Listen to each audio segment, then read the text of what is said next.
Bonjour à tous, je suis Siramor et aujourd'hui, en ce 14 décembre, nous avons 14 boosters à ouvrir.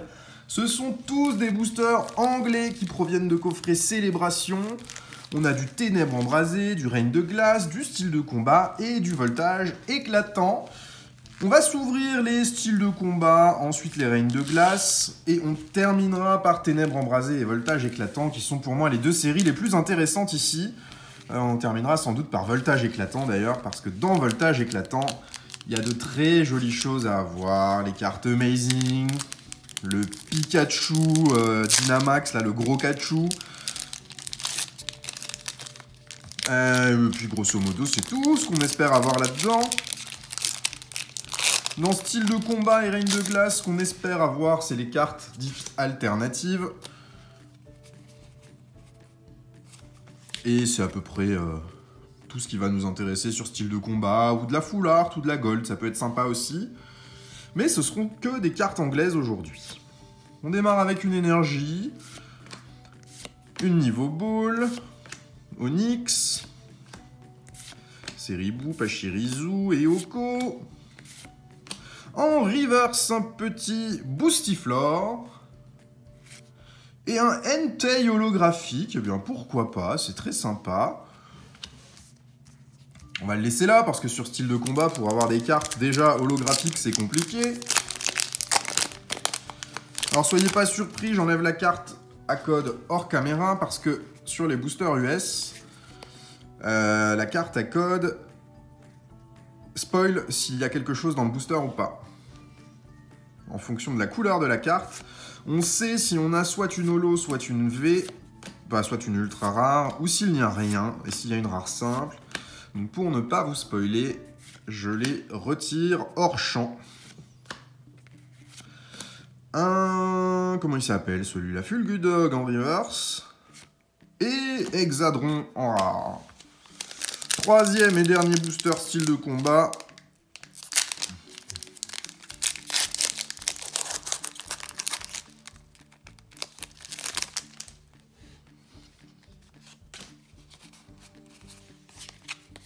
Et est-ce qu'on va sortir une ultra de style de combat en anglais? On sait la difficulté qu'on a à les sortir en français. Ce serait quand même incroyable de sortir une alternate en 3 boosters anglais et de pas en avoir eu sur autant de boosters qu'on a ouverts en français. Et il y en a encore à ouvrir. Cacnea, Frison en reverse et une V derrière. Single Strike Urshifu. C'est le Chifours point final. Et bah c'est une petite V, ça fait plaisir, c'est très cool. Même si c'est anglais, c'est très bien. On passe à Règne de glace, on en a 3 également.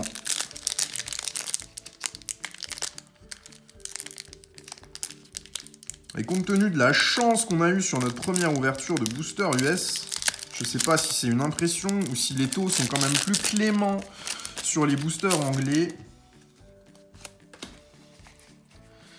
Mais on a l'impression que c'est plus facile de sortir des ultra rares sur l'anglais que sur le français. Alors peut-être est-ce juste un coup de bol parce qu'on n'a quand même pas un gros échantillon de booster. Mais en tout cas, c'est assez cool d'ouvrir de l'US. Ça change un petit peu. Bibichu. Bizarre cette illustration, elle est très pastel. L'Arméléon. En reverse, nous aurons Bastien. Et derrière, un Gorithmic holo, c'est une holo quand même.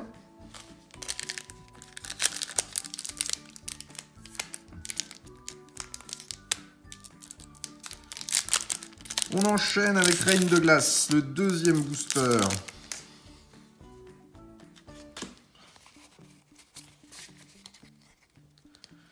Et sur les boosters US, il y a plus de cartes avec des défauts que sur les boosters français. Là déjà, on a quelque chose qui m'alerte. Si c'est ce que je pense, ça va être assez rigolo. Parce que dans les boosters US, de temps en temps, il y a ce qu'on appelle des fillers qui sont coincés dans les boosters. Et en fait, c'est un bout de carton, tout blanc. On ne sait pas que c'est une carte Pokémon, mais quand on sort le truc en vidéo, ben on connaît la provenance. Donc ce serait assez rigolo que ce soit ça. On va voir si c'est bien ça ou si ça n'a rien à voir et que c'est juste une carte à l'envers. Ok.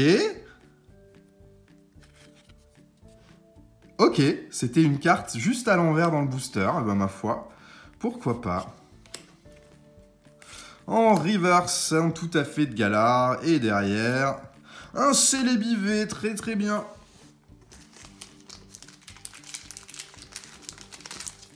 Bon, c'était un booster buggé, mais c'est pas ce qu'on espérait y trouver, hein.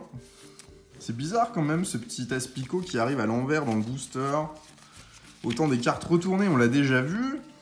La tête en bas, mais complètement à l'envers. Il présente pas de défaut de coupe ni rien.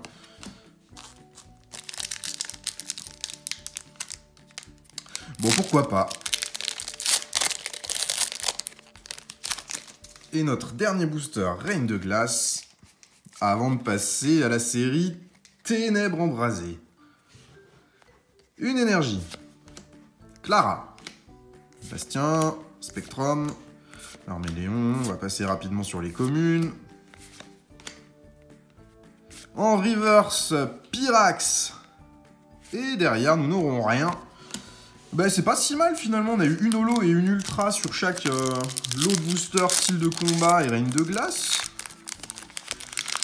Moi, ça me va. Est-ce qu'on espère sortir sur Ténèbres Embrasées maintenant? Ça va être compliqué, mais c'est le Dracofeu VMAX qu'on espère avoir. Ce serait vraiment cool de le sortir, celui-là. Une énergie métal. Les gants. Galifeu, Infect, Tadmor. Ça fait longtemps qu'on n'a pas ouvert du Ténèbres Embrasées. En reverse, le petit trio piqueur. Et derrière, un escargome, je crois.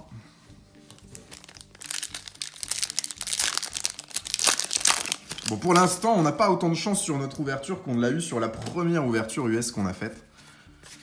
Mais c'était complètement indécent ce qu'on a sorti de booster sur voltage éclatant la dernière fois. Donc c'est pas anormal qu'on ait une chance un petit peu amoindrie cette fois-ci. Un rongrigou. En reverse, un petit poussifeu.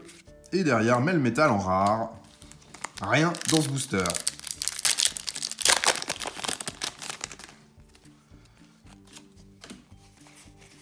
Alors avec l'astuce de la carte à code de couleurs différentes en fonction de ce qu'il y a dans le booster, ça évite que les boosters soient pesés. On peut plus facilement acheter des boosters en loose anglais sans risquer de se faire avoir qu'en français. Parce qu'en français, les boosters se pèsent. Et quand on achète des boosters en loose, on peut tomber sur des personnes assez peu scrupuleuses qui pèsent les boosters et vous vendent des boosters légers avec que des rares simples dedans. Excavaren, rien du tout. On n'a pas de bol sur Ténèbres Embrasées pour l'instant. Même pas une holo.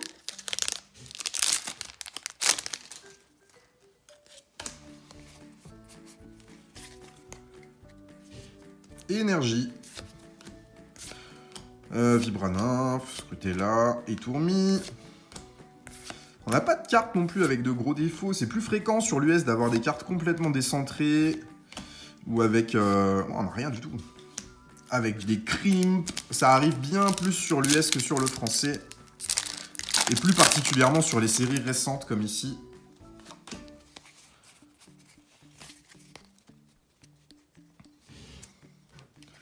Énergie. Alors, est-ce qu'on pourrait pas sortir un petit truc sympa quand même de Ténèbres Embrasées, une petite foulard ou un truc un peu cool? Oh, j'ai enlevé 2 cartes d'un coup, un Golémastoc et une holo. Bon.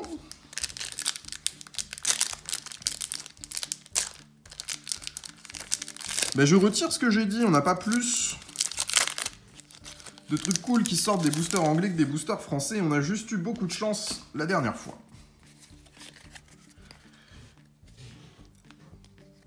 Énergie. Oh, le petit Dédène. L'ornithologue. Alors, dernier booster, Ténèbres Embrasées. Est-ce qu'on va y trouver quelque chose de bien? Non. Un Gramble. Eh ben, Ténèbres Embrasées, c'est ce qu'on avait le plus. Et on a eu moins de choses que sur style de combat et Reine de Glace. Alors, on passe à nos 2 boosters. Voltage éclatant. qui est selon moi une des meilleures séries récentes grâce aux Amazing qu'il y a dedans et les cartes Pikachu qu'on peut y trouver qui sont juste magnifiques. Mais pour sortir toutes ces cartes-là, il faut du bol, et sur un échantillon de boosters, là, ça va être tendu d'avoir quelque chose.